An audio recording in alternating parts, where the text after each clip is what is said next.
Bismillahirrahmanirrahim. Alhamdulillahirabbil alamin wassalatu wassalam ala asyrafil anbiya'i wal mursalin wa ala alihi wa sahbihi ajma'in. Subhanaka la ilma lana illa ma 'allamtana innaka antal alimul hakim. Rabbi shrah li sadri wa yassir li amri wahlul 'uqdatam min lisani yafqahu qawli. Amma ba'd. Alhamdulillah ala nikmatil Islam, alhamdulillah ala nikmatil iman, wa kafa biha min ni'mah. Allahumma barik lana fi Rajab wa Sya'ban wa ballighna Ramadan wa ballighna Ramadan wa ballighna Ramadan wa a'inna 'ala siyam wal qiyam wa qira'atil Qur'an wa qanni'na bil yasiri minal manam.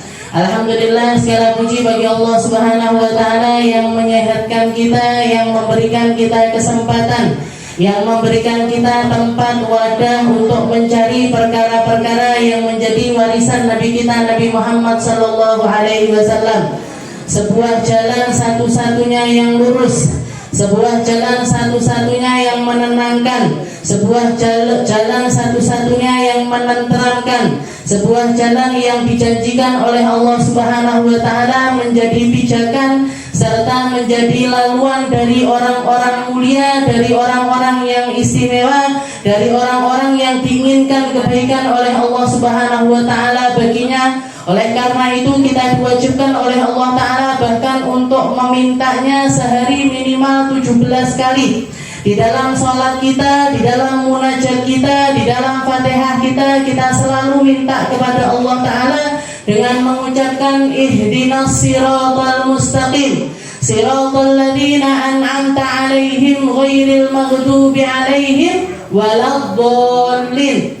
Ihdinas siratal mustaqim, ya Allah kasih saya jalan yang lurus, tunjukkan saya untuk ngerti tentang jalan yang lurus. Kasih hidayah kepada saya untuk jalani perkara-perkara yang engkau perjalankan di dalamnya hamba-hambamu yang engkau beri nikmat kepada mereka. Siratal ladzina an'amta alaihim, jalannya orang-orang yang engkau berikan kenikmatan kepada mereka. Ghairil maghdub, bukan jalan orang yang engkau murkai. Waladdallin, juga bukan jalannya orang-orang yang tersesat.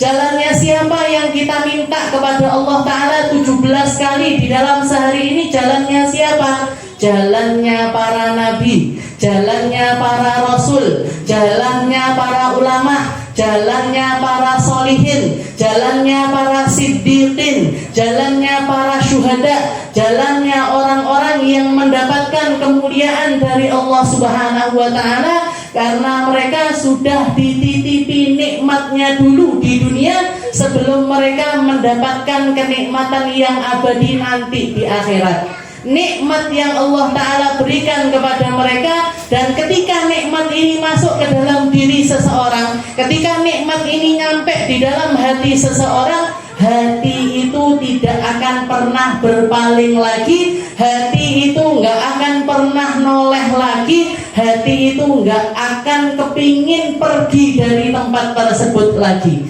Kenapa? Karena nikmatnya luar biasa. Nikmatnya adalah sebuah kenikmatan hakiki, nikmatnya adalah kenikmatan yang ingin mereka rengkuh sampai akhir hayatnya dengan mengorbankan apapun yang mereka punya, yaitu iman, Islam, nikmat di dalam iman serta nikmat di dalam Islam. Nikmat di dalam mengucapkan la ilaha illallah, nikmat di dalam sujud-sujud kita, nikmat di dalam puasa-puasa kita, nikmat di dalam sedekah-sedekah kita, seperti yang telah dilalui orang-orang terdahulu. Mereka korbankan apapun demi mati dalam keadaan yang semacam itu. Seperti yang kita lihat di dalam sejarah, perempuan pertama yang mati, perempuan pertama yang dianugerahi syahid oleh Allah Ta'ala, yaitu Sayyidah Sumayyah, ibu dari Ammar bin Yasir. Ketika dia dalam keadaan perutnya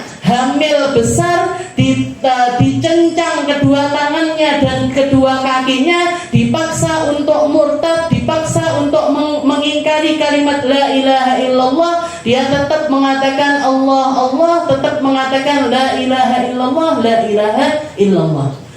Sampai akhirnya ditusuk pakai tombak perutnya, nancep di perut bagian bawahnya sampai tembus ke bagian punggung perempuan tersebut, dan dia dalam keadaan mati, dalam keadaan yang semacam itu. Kalau kita mau nanya sama Sayyidah Sumayyah, kalau Sayyidah Sumayyah masih bisa ditanyakan, apa kira-kira yang membuat beliau ini kekeh mau tetap berada di dalam kalimat la ilaha illallah, walaupun tahu persis yang harus dikorbankan adalah nyawanya, yang harus dikorbankan adalah perpisahan dengan suaminya, perpisahan dengan putranya, perpisahan dengan orang-orang terkasihnya, tapi dia tetap memilih untuk bersama-sama dengan Allah Subhanahu wa ta'ala. Kenapa kira-kira? Nikmat, Bu.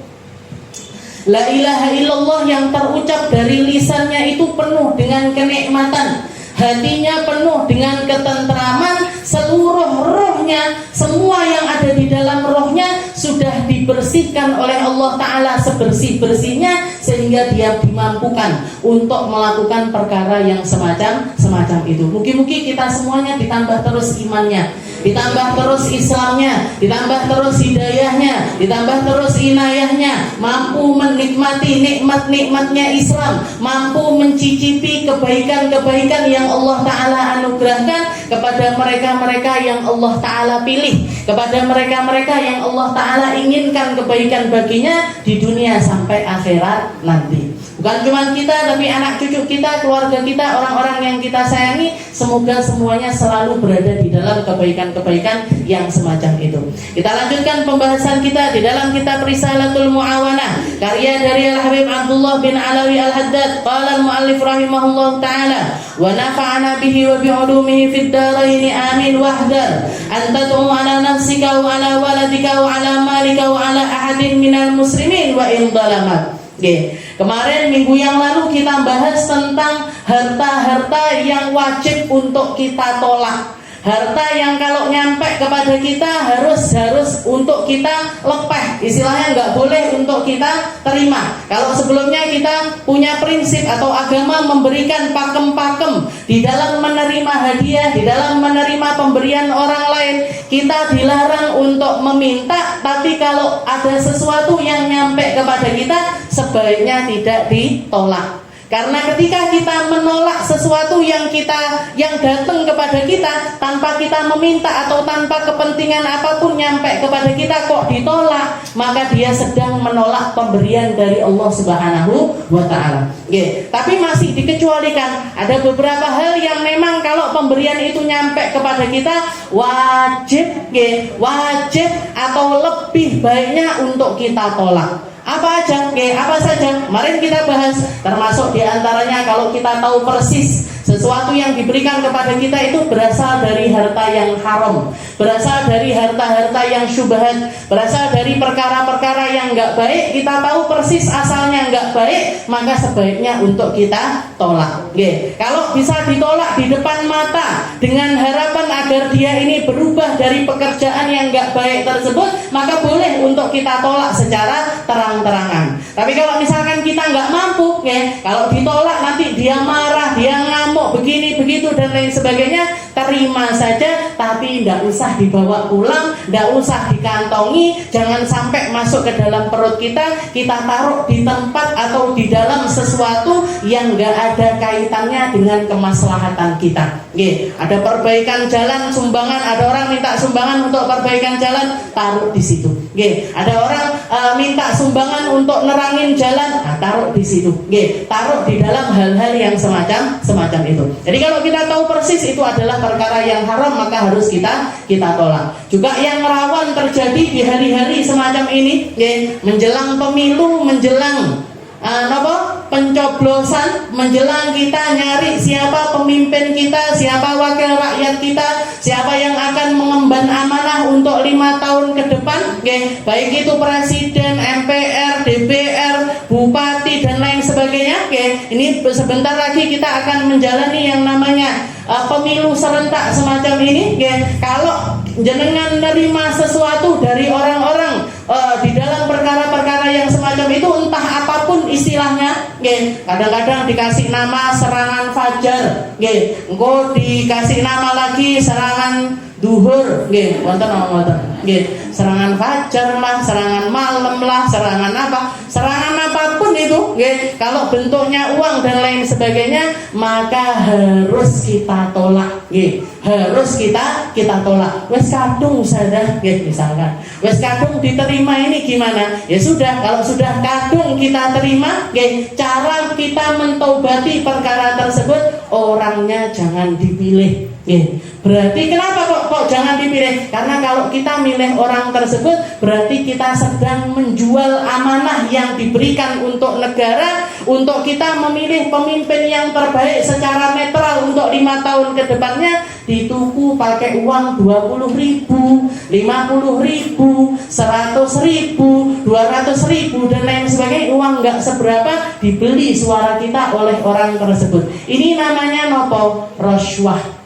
Rashwah itu apa? Suap, Bu. Uang suap itu selalu hukumnya adalah haram. Selalu hukumnya adalah haram. Maka sebaiknya kita tolak. Tapi yang ngasih orang-orang baik, misalkan, yang ngasih orang-orang baik, yang ngasih adalah orang-orang yang kita tahu kebaikannya mereka, tapi karena saking takutnya mereka, takut nggak kepilih, takut nggak menang, takut ini itu dan lain sebagainya, akhirnya ikut-ikutan melakukan seperti apa yang dilakukan para calon-calon legislatif pada umumnya. Dia melakukan hal yang semacam itu. Kalau kita bisa nasihati, kita nasihati. Kalau nggak bisa kita nasihati, kita terima uangnya, mau itu kita kembalikan ke orangnya atau kita berikan ke sesuatu yang lebih baik lagi, maksudnya ke dalam hal-hal yang lain, yang penting tetap nggak masuk ke dalam diri kita, itu jauh lebih baik lagi. Jadi kudu hati-hati, Bu. Harus hati-hati, harus dipakai akal sehatnya, harus dipakai nuraninya. Siapapun yang kita pilih itu kita nggak boleh milih secara sembarangan. Wes main di pokoknya kena nanti, nggak boleh.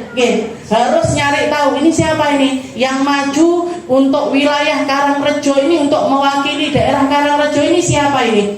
Kita cari. Nanti dicari, dilihat track recordnya, dilihat jejak politiknya, atau dilihat seperti apa keadaan orangnya. Kalau kita nemu dengan ikhtiarnya kita temukan yang terbaik di antara yang terbaik, pilih yang baik-baik tersebut. Atau kalau enggak gitu, kita cari apa katanya guru-guru kita. Ini paling aman. Paling aman kita cari siapa yang menjadi pilihan guru-guru kita. Kita pilih seperti apa yang dipilih oleh guru-guru kita. Saya dari dulu setiap kali ditanya, Ustazah pilih siapa? Yang waktu zaman 5 tahun yang lalu, nomor 1 apa nomor 2? Saya ikut guru saya. Guru saya nomor 2, saya ikut nomor 2. Saya nomor 1 boleh apa enggak? Monggo, silahkan. Jenengan punya guru apa enggak? Jenengan gurunya milih siapa? Gurunya ada di dalam kubunya siapa? Siapapun yang kita pilih, paling kalau misalkan masrahkan ke guru, itu paling amannya paling amannya kita ngikut mereka. Mereka salah, kita ikut salah.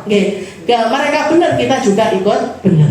Mereka benar, kita juga ikut benar. Tapi yang pasti pilihan guru-guru kita itu nggak mungkin berdasarkan hawa nafsu mereka.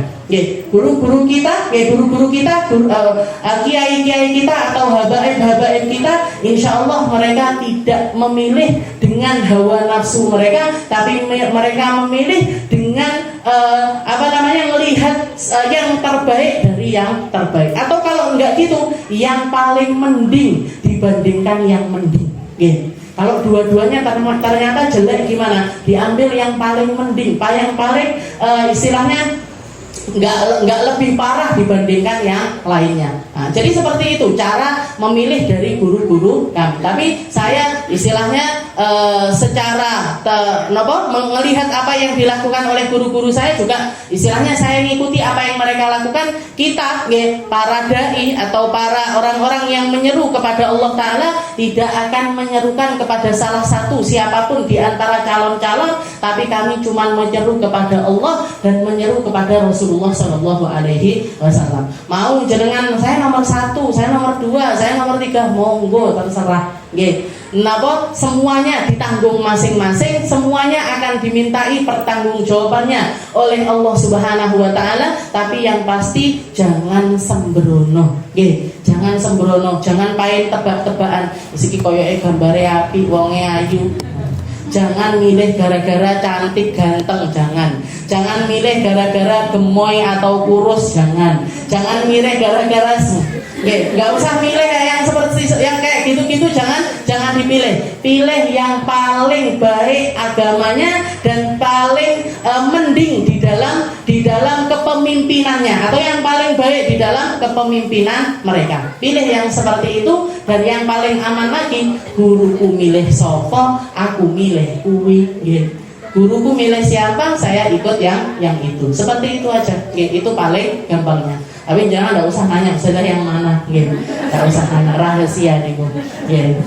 Kita lanjutkan. Jadi di sini dikatakan Habib Abdullah bin Alwi Al-Haddad mengatakan wahdar antad'u ala nafsika wa ala waladika wa ala malika wa ala ahadin minal muslimin wa in dalama. Setelah bahas tentang pemberian, memberi juga menerima dan bagaimana adabnya menerima harta yang seperti apa yang patut untuk kita terima, atau hadiah yang seperti apa yang boleh untuk kita terima. Setelah itu beliau mewanti-wanti kepada kita, wahdar, hati-hatilah kamu antad'u ala nafsik, untuk doa yang jelek-jelek bagi dirimu sendiri, atau untuk anak-anakmu, atau untuk hartamu, atau untuk orang lain sekalipun, walaupun orang tersebut telah menyakiti dirimu atau telah mendolimi dirimu. Jangan pernah doa jelek untuk siapapun, untuk apapun.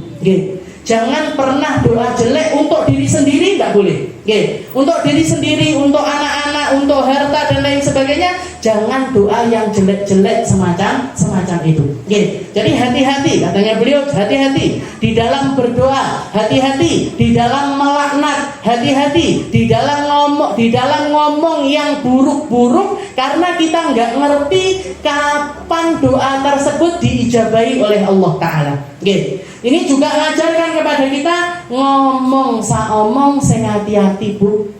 Omong saomong sing hati-hati. Berapa banyak orang yang celaka karena lisannya sendiri.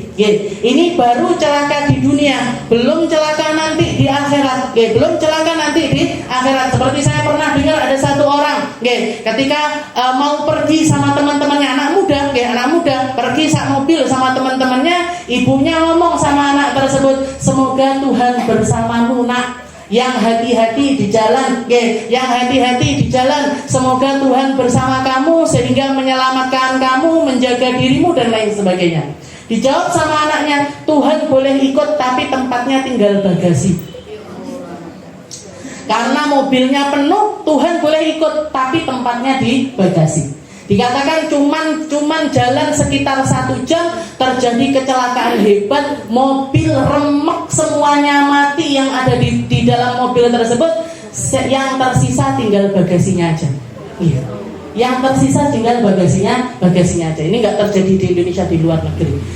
Jadi hati-hati, ngomong saomong yang hati-hati. Apalagi perempuan, apalagi seorang ibu, doanya ibu ke anaknya itu makbul sekali. Doanya ibu kepada anaknya itu sangat mujarab sekali, sangat mujarab sekali. Jadi doa yang baik, ojo sampai ngomong pancen anaknya setan lah. Sopo, kalau ngomong anaknya setan berarti jenengan setan, ibunya setan, bapaknya setan. Kelihatan anaknya nakal, anaknya kuntilanak, jenengan kuntilanak berarti. Jadi jangan sampai ngomong-ngomong yang seperti itu. Orang-orang Arab, orang-orang Hadramaut itu yang salut dari mereka, kalau anak kecil, yang namanya anak kecil pasti ada pola tingkahnya, mesti enek greget nenek. Tapi satu hal yang pasti dijaga sama para orang tua, ibu maupun bapak, itu nggak pernah keluar dari lisan mereka kecuali doa-doa yang baik. Allahumma hdik, Allah yahdik, pakai nada marah, Allah yahdik, Allah yahdik, apa artinya? Mugi-mugi Allah Ta'ala ngasih hidayah sama kamu. Jadi dikasih dialihkan, dilampiaskan, tapi dengan kalimat-kalimat yang indah dengan kalimat-kalimat yang baik. Saya pernah dengar guru saya, Habib Umar bin Hafid itu punya ibu namanya Hubabah Zahra, perempuan yang sangat solihah, perempuan yang sangat solihah. Dikatakan anak-anaknya beliau punya putra-putra banyak, punya anak perempuan juga banyak. Salah satu di antara anak-anaknya ini yang paling istilahnya rodok greget nih, terus sering kali bikin beliau itu marah itu Habib Umar.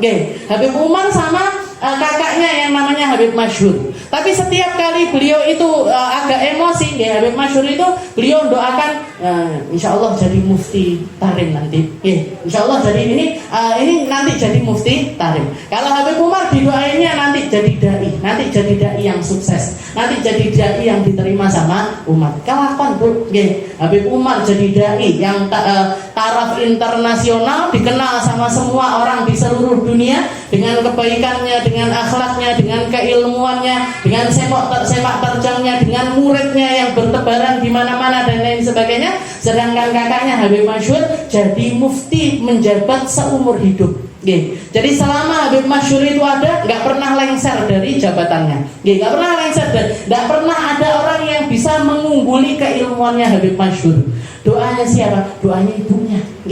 Doanya ibunya yaitu Hubabah Zahra. Nah, jadi kalau ngomong yang baik-baik, lek ndonga sing apik. Jadi doa buruk itu enggak pernah ada faedahnya. Doa buruk itu selalu buruk.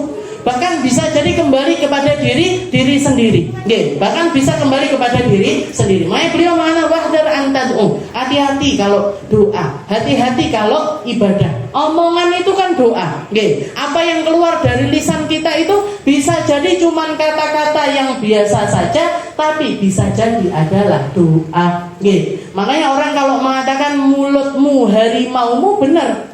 Karena mulut ini bisa menyelamatkan kita, mulut ini juga bisa mencelakakan kita. Apalagi kalau kaitannya itu dengan doa. Makanya nggak usah kalau kita nggak setuju sama orang, atau ada orang nggak baik sama kita, dolim kepada kita, tuh istilahnya paling pol-polnya, paling kalau kita pegel sampai ketika jetit seperti itu, boleh doa yang buruk, boleh doa yang buruk, tapi sifatnya itu umum, jangan personil. Jangan personil satu orang, celoko kui, celoko iki, mampus ini, mampus itu dan lain sebagainya, jangan. Tapi pakai sifat yang secara umum. Pakai sifat yang secara umum seperti yang dilakukan sama Nabi Muhammad SAW. Nabi Muhammad itu beberapa kali ada di dalam sejarah itu. Nabi Muhammad bukan yang sabar terus atau istilahnya selalu doakan baik-baik kepada orang, enggak. Ada beberapa keadaan di mana Nabi Muhammad itu saking mentoknya, istilahnya saking pegel sama orang tersebut, didoakan dengan doa-doa yang buruk. Didoakan dengan doa yang buruk, seperti ketika beliau dakwah di negeri Mekah sekian tahun, kenal sama orang dengan orang-orang serawung sekian tahun, bahkan sekian puluh tahun sudah kenal seperti apa kriterianya Nabi, yang sampai Allah Ta'ala itu menamakan Nabi Muhammad di dalam Al-Quran itu dikatakan laqad ja'akum rasulun min anfusikum azizun 'alaihi ma 'anittum haris. Muhammad itu datang dari golonganmu. Kalian semuanya kenal dia mulai dari lahir, bapaknya siapa, kakeknya siapa, ibunya siapa, kriterianya seperti apa, akhlaknya bagaimana. Kalian yang menjuluki dia Al-Amin, kalian yang menjuluki dia terpercaya, kalian yang menjuluki dia dengan akhlak-akhlak yang mulia. Tapi begitu dia mendakwahkan tentang ajaran Islam, justru kamu mencaci mereka, mencaci Muhammad, mengatakan yang buruk tentang Muhammad, mengatakan yang tidak baik kepada Muhammad. Sampai Al-Quran juga mengisyaratkan kalimat wa ma sahibukum bimajnun. Kalian mengatakan Muhammad itu orang gila. Dengan pakai kata-kata wa ma sahibukum, sahabatmu ini bukan orang gila. Sahabatmu ini bukan orang gila. Berarti apa maksudnya? Nabi Muhammad sama orang-orang kafir Quraisy itu sudah selayaknya sahabat, dekat sekali. Tapi kamu dekat sama sumbernya hidayah, sumbernya inayah, sumbernya kebaikan, justru kamu jadi orang yang paling menyalahkan atau mendustakan dengan apa yang datang kepada Rasulullah SAW. Sempat ngangkat doa doa sempat keluar dari lisan Nabi, beliau mengatakan kepada orang-orang kafir Quraisy, Allahumma alaika bil mala'i min Quraisy. Ya Allah, wes saya nggak ngerti lagi gimana caranya ndakwahin mereka. Wes urusannya kalian jenengan yang mengadab, jenengan yang ngasih pelajaran, jenengan yang membinasakan. Nah, dipasrahkan sama Allah Ta'ala, alaika bil mala'i min Quraisy. Allahumma alaika bil mala'i min Quraisy. Itu Nabi Muhammad mengucapkan kalimat ini ketika beliau masih ada di negeri Makkah. Bahkan dikatakan diperinci sama Nabi satu persatu. Ya Allah, binasakan Abu Jahal. Ya Allah, binasakan Abu Lahab. Ya Allah, binasakan ini, binasakan, disebutkan satu-satu. Dan dikatakan semua orang yang disebutkan sama Nabi Muhammad di dalam doa tersebut semuanya terbunuh di perang Badar. Mati kabeh di perang Badar. Bahkan H-1 perang Badar, Nabi Muhammad sudah berdiri di samping sumur yang ada di daerah Badar tersebut sambil mengatakan, ngangkat doa, nanti yang binasa yang akan dikuburkan di Badar ini fulan bin fulan, fulan bin fulan, fulan bin fulan, semua diperinci satu-satu sama Nabi Muhammad dan semuanya terbunuh di perang Badar. Jadi Nabi Muhammad istilahnya sempat mengatakan yang semacam itu. Sempat mengatakan yang semacam itu. Nah, ini kadang-kadang orang banding-bandingkan. Nabi Muhammad melaknat orang-orang kafir Quraisy. Tapi di satu sisi ketika beliau pergi ke daerah Taif, dilempari sama orang-orang dengan batu dan lain sebagainya, tapi yang diangkat doanya bahkan ditawarkan untuk dibinasakan daerah Taif tersebut. Nabi Muhammad mengatakan, Allahumma hdi qaumi fa innahum la ya'lamun. Ya Allah, kasih hidayah aja kepada mereka. Mereka adalah orang-orang yang enggak ngerti. Kenapa kok berbeda? Yang satu dilaknat dengan laknat yang semacam itu, yang satu lagi didoakan sama Rasulullah SAW. Ini yang bedakan nopo? Yang bedakan satu kelompok orang yang nggak ngerti, satu kelompok orang yang ngerti. Satu kelompok orang nggak ngerti. Orang Taif itu nggak kenal sama Nabi, nggak tahu seperti apa Nabi Muhammad. Cuman dengar cerita tentang akhlaknya, cuman dengar cerita tentang kisahnya, tentang perjalanan hidupnya. Mereka tidak julukin Al-Amin, mereka tidak julukin yang terjaga, mereka tidak julukin yang terpercaya dan lain sebagainya. Sedangkan orang-orang kafir Quraisy ini kenal betul sama Nabi Muhammad, kenal betul sama Rasulullah Sallallahu Alaihi Wasallam. Artinya nopo? Artinya nopo? Orang kalau nggak ngerti, jangan keburu-buru dilaknat. Cukup dengan cara dimengertikan, insya Allah mereka akan jadi orang-orang yang ngerti.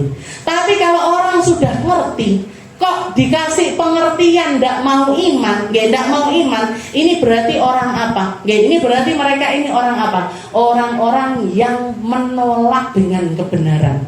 Dan kalau kita berhadapan sama orang-orang yang menolak dengan kebenaran, mau dicontohi cara apapun, dikasih nasihat bagaimanapun, modele koyo opo kita baikin mereka, kalau hatinya memang tertutup, gak mau dapat kebaikan, mental bu, mental. Kenapa? Karena dia sebenarnya tahu, tapi gak mau tahu. Mereka ngerti ini yang baik, tapi saya nggak mau jadi orang baik. Mereka ngerti ini jalan yang benar, tapi mereka nggak mau masuk di dalam kebenaran tersebut. Nggak mau masuk di dalam kebenaran tersebut. Hatinya tertutup. Tertutup pakai apa? Tertutup dengan kesombongan diri mereka sendiri. Tertutup dengan kesombongan yang ada pada diri mereka sendiri. Makanya istilahnya doa yang nggak baik itu, doa tidak baik itu sebisa mungkin untuk kita hindari. Sebisa mungkin untuk kita hindari. Kalau kita mentok sakit hati, ada orang terlampau dolim kepada kita, terlampau jahat kepada kita, melakukan perkara-perkara yang buruk kepada kita, laknat mereka, tapi pakai kalimat-kalimat yang umum, jangan pakai kalimat-kalimat yang nuding personil satu persatu. Jangan sampai. Jangan sampai. Ini yang ditegurkan oleh Allah Ta'ala kepada Nabi Muhammad Sallallahu Alaihi Wasallam. Ketika Rasulullah sakit hati, 70 orang sahabatnya terbunuh, dan mereka 70 ini adalah para sahabat yang paling banyak hafalan Al-Qur'annya, yang paling ngerti dengan agama Islam, terbunuh, dibantai di satu tempat. Nggih, sampai dikasih nama kejadian tersebut dengan nama Bi'rul Ma'unah. Nggih. Jadi ada dua kejadian yang sangat dekat, cuman jarak 1 bulan. Di dalam 1 bulan tersebut ada dua kejadian, satu namanya Yaumur Raji, satu lagi namanya Bi'rul Ma'unah. Nggih. Yaumur Raji ini 10 orang sahabatnya Nabi dibantai.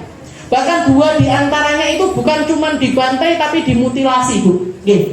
Dipotong badannya, jasadnya qit'ah ba'dal qit'ah. Nggih, sepotong demi sepotong itu dimutilasi.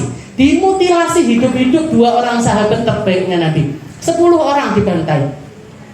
Dapat sebulan kemudian 70 orang. Dan 70 orang ini kader terbaik yang paling banyak menghafal Al-Qur'an, dibantai 70-70-nya. Jenengan bayangkan, kayak misalkan jenengan punya sekolah, anak dididik dari awal mulai bisa alif, ba, ta, jim, sampai jenengan punya 70 orang alumni, istilahnya 70 orang yang diwisuda Al-Qur'an hafal 30 juz. Tahu-tahu datang orang entah dari mana nembakin mereka semuanya sampai mati di depan mata. Sakit Nabi Muhammad. Luar biasa pegelnya, istilahnya luar biasa marahnya dengan orang-orang yang telah melakukan ghadar, telah melakukan tipu daya kepada Rasulullah Shallallahu Alaihi Wasallam. Dikatakan sebulan penuh Nabi Muhammad setiap kali sholat beliau ngangkat tangan ditambahi dengan kunut. Ditambahi dengan doa kunut, dan doa kunut, di dalam doa kunut ini disebutkan satu-satu. Ya Allah binasakan kaum ini, ya Allah binasakan suku ini, ya Allah binasakan orang ini, dan lain sebagainya. 1 bulan penuh Rasulullah ngangkat doa untuk minta orang-orang tersebut dibinasakan, saking pegelin Nabi. Turun ayat yang negur Rasulullah Shallallahu Alaihi Wasallam sambil mengatakan, laisa laka minal amri syai'un aw yatuba alaihim aw yu'adzibahum fa innahum dzalimun. Bukan urusanmu wahai Muhammad.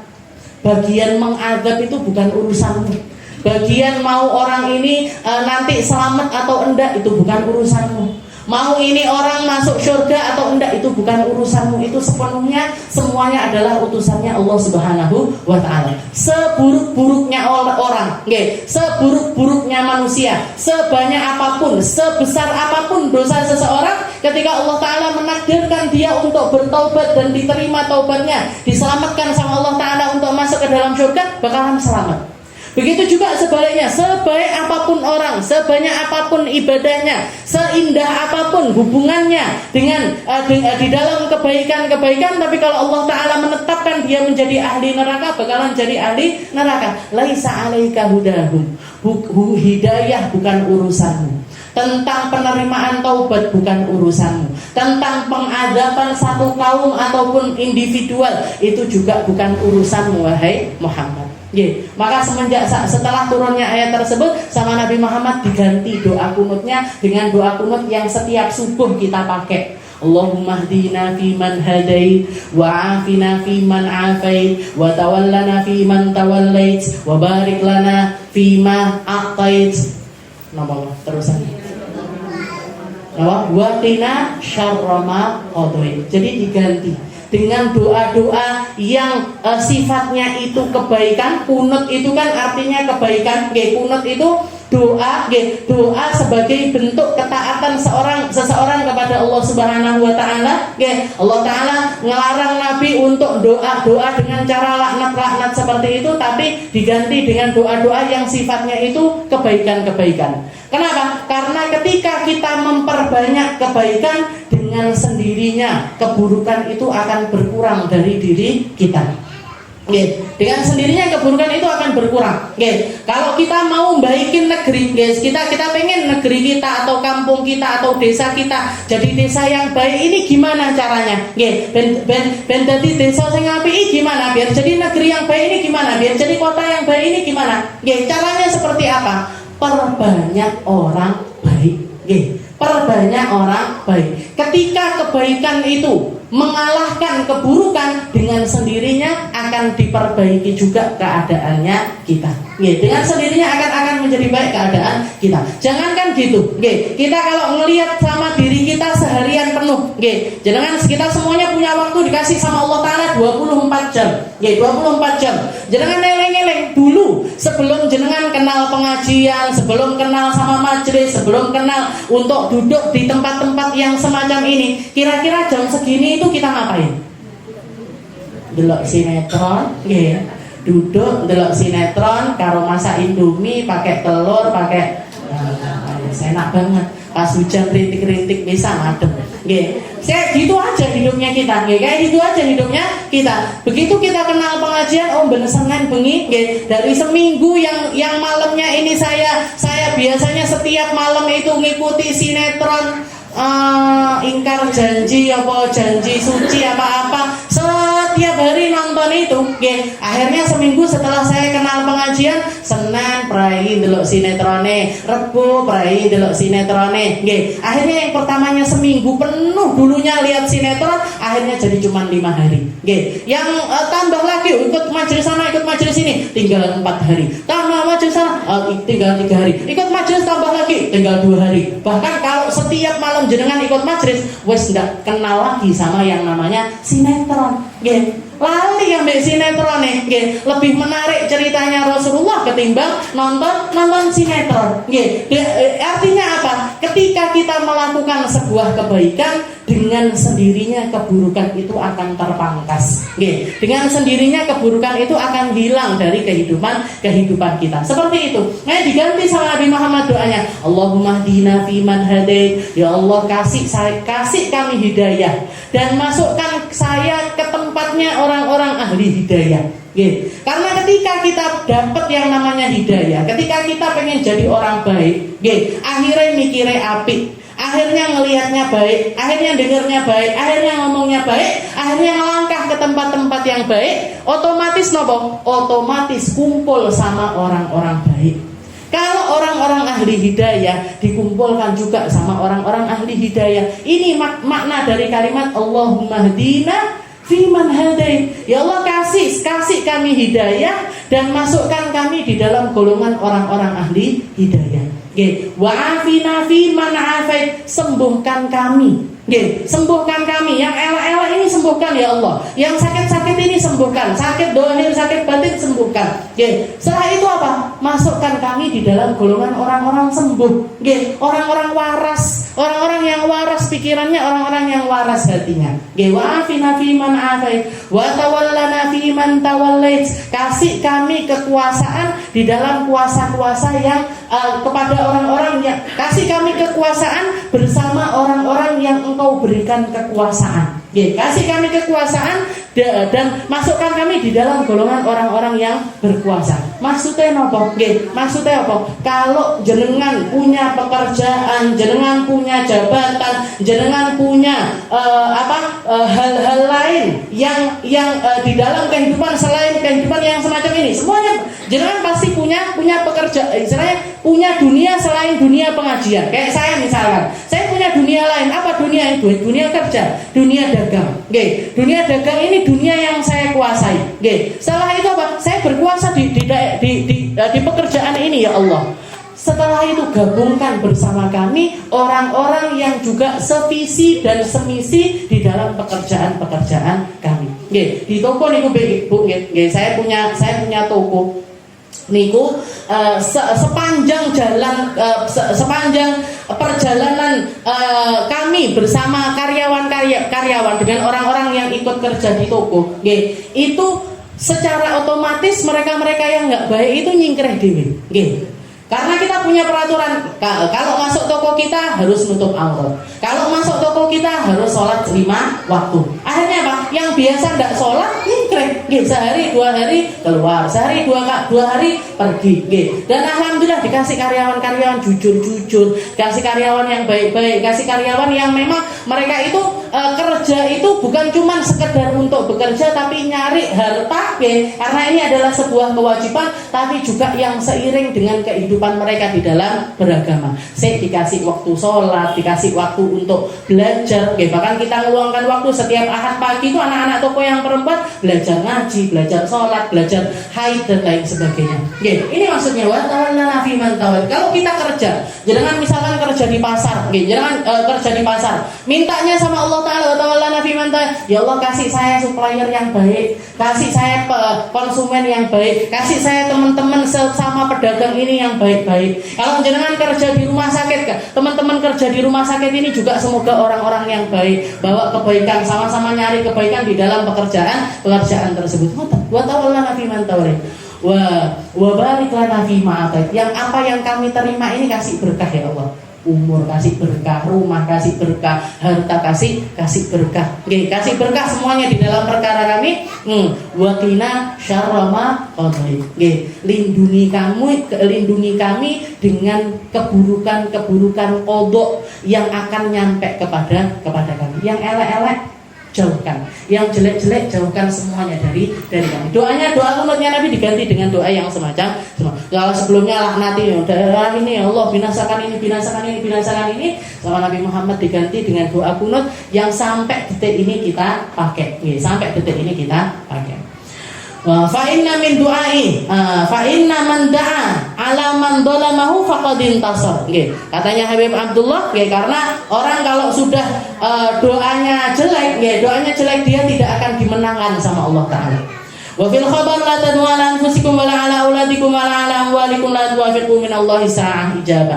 Katanya Nabi Muhammad juga mengatakan, jangan mendoakan yang jelek-jelek untuk dirimu, untuk anakmu, untuk hartamu, karena jangan-jangan nepati dengan waktu ijabah akhirnya diijabah sama Allah Subhanahu wa Ta'ala. Seperti yang terjadi kepada seorang wali, makanya doa itu jangan ngawur, Bu.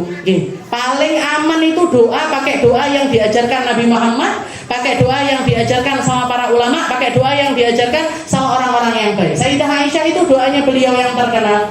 Allahumma inni as'aluka mimma sa'alaka minhu abduka wa Nabi Muhammad sallallahu alaihi wasallam. Ya Allah, saya minta seperti yang diminta Nabi. Saya minta seperti yang diminta Nabi. Ya Allah, saya lindungi saya dari sesuatu yang Nabi Muhammad juga berlindung dari hal tersebut. Jadi langsung disandarkan kepada Rasulullah Sallallahu Alaihi Wasallam. Itu doanya Sayyidah Aisyah. Karena kalau jenengan doa ngawur, walaupun kelihatannya baik, nanti tidak karu-karuan. Seperti Nabi Muhammad pernah negur salah seorang sahabat yang minta, Allahumma inni as'aluka sobron kamilan. Dia minta doa, ya Allah kasih saya sabar yang sempurna. Ditegur sama Nabi, ditegur sama Nabi Muhammad, nggak usah dongo koyok ngono, kamu nggak kuat. Jadi orang super sabar itu kamu nggak kuat kita. Kalau dikasih takdir seperti takdirnya Nabi Allah Ayub, kuat jangan. Anaknya ditekne sama Allah Ta'ala. Dan punya sawah berhektar-hektar kebakaran semuanya. Dari kaya raya jadi miskin papa. Anaknya mati semua. Ditinggal sama istrinya, ditinggal sama pasangannya. Kuat jenengan? Kuat napa mboten kira-kira? Dari pertamanya orang kaya langsung masih ditambah lagi sama Allah Ta'ala dikasih penyakit luar biasa yang yang menjangkiti beliau. Jadi kalau kita ngomong tentang sabar yang sempurna, ini sabarnya Nabi Allah Ayub. Sabarnya Nabi Allah Ayub. Makanya ditegur sama Nabi, ojo ndonga koyo ngono. Kamu siap istrimu pergi, kamu siap anak-anakmu pergi, kamu siap hartamu hilang, kamu siap. Kenapa? Karena sabar itu ujian. Berarti kamu minta diuji sama Allah Ta'ala dengan berbagai macam ujian biar kamu mendapatkan sabar sempurna tersebut. Ditegur sama Rasulullah seperti itu. Juga ada seorang wali, dia itu kerjaannya dari orang soleh, orang yang nyambung sama Allah Ta'ala, tapi kerjaannya itu jadi kuli panggul, yang biasanya di pasar-pasar itu bawakan barangnya orang dan lain sebagainya. Dikatakan si wali ini tadi setiap kali dapat uang, punya limit, aku pokoknya kerja kalau sudah dapat uang 10.000 misalkan, dapat uang 10.000 pulang, sudah cukup untuk dipakai beli makanan, minuman untuk seharian, ini cukup dipakai untuk ibadah. Nanti pokoknya kerja sekali dapat uang 10.000 pulang. Nah, lama-lama dia ini, ya Allah saya ini loh pengennya ibadah terus, saya itu nikmat ibadah. Mbok saya dikasih harta dunia yang cukup untuk sekedar negakkan perut ini biar nggak lapar. Kayaknya sehari jenengan kasih uang 10.000 saya sudah cukup ya Allah. Kasih saya bisa makan sehari sekali tanpa harus bekerja dan bisa khusyuk ibadah kepadamu. Ini dikatakan setelah dia ngomong seperti itu, jadi dongo seperti itu, jalan dia tabrakan, ada orang lari dari arah berlawanan, setelah itu jatuhkan korek api, ternyata orangnya pergi, ada rombongan orangnya maling seperti itu, maling. Yang kelihatan bahwa si korek ini tadi orang tersebut, kamu kan yang tadi nyolong di sana, setelah itu rumah yang kamu colong kamu bakar. Dituduh dia karena barang buktinya dia pegang, dituduh masuk penjara. Ketika dia protes sama Allah Ta'ala, ya Allah saya bener di penjara ini makan sehari 2 kali, iso ibadah khusyuk, gak usah golek duit bisa makan. Katanya Allah Ta'ala, kamu kan yang minta pokoknya gak usah kerja, sedina dapat makan full ibadah saja, tak ijabah. Saya ijabah tapi yang nggak gini juga kali ya Allah caranya. Makanya kalau doa itu hati-hati, nggak usah doa versi sendiri, doa versinya Nabi Muhammad, doa versinya para ulama. Nah, dari kejadian ini dikatakan para ulama mengatakan, ada baiknya kalau kita doa, setiap akhir doa itu kita tambahi fi khairin wa lutfin wa afiyah, dengan cara yang baik, dengan cara yang lembut, dengan cara yang indah. Karena kalau kita minta ya Allah nyuwun uang misalkan, nyuwun harta ya Allah, kalau jangan cuman mintanya harta aja, didatangkan nanti harta sama Allah Ta'ala, tapi mbuh halal mbuh haram, nggak tahu akan bawa kebaikan, nggak tahu akan bawa keburukan, nggak tahu akan bikin kita jadi orang tambah baik apa jadi orang yang tambah ndak baik. Jadi yang paling aman hidup yang kita jalani sekarang ini kita syukuri, kita nikmati sambil minta sama Allah Ta'ala untuk dikasih cara yang terbaik, dikasih jalan yang terbaik, dikasih hadiah-hadiah yang indah agar kehidupan kita di dunia indah sampai akhirat kelak. Dan selanjutnya wa iyyaka an tu'dhi musliman aw tasubbu bi ghairi haq. Nah, ini pas banget. Kayaknya Imam Haddad ini tahu kalau kita itu mau pemilu, Bu. Enggak boleh nyelatu orang, enggak boleh ngomongin orang, enggak boleh nyakitin orang lain, Jadi kayaknya tahu ini kemarin suap-suap gitu. Nah, ini kasyaf nih Habib Abdullah bin Alawi Al-Haddad. Padahal saya enggak nyetok nih mboten, tapi beliau yang tahu persis dengan kebutuhan kita. Mungkin jadi alamatul qabul. Mungkin jadi pertanda kalau kita itu diarahkan dan dituntun sama Imam Haddad itu dengan cara yang terbaik biar kita terlindung dari perkara-perkara yang buruk dan terhindar dari perkara-perkara yang akan mencelakakan agama kita, yang akan mencelakakan keadaan hidup kita dan akan mencelakakan keadaan akhirat kita. Mungkin sama Allah Ta'ala kita semuanya dilindungi, dikasih panjang umur dalam ketaatan kepada Allah Ta'ala, dikasih kebaikan-kebaikan dunia sampai akhiratnya, dikasih keberkahan di dalam apapun yang Allah Ta'ala titipkan kepada kita. Ala hadhihi niyah wa ala niyatin salihah wa ila hadratin Nabi Muhammad sallallahu alaihi wasallam bisirril Fatihah.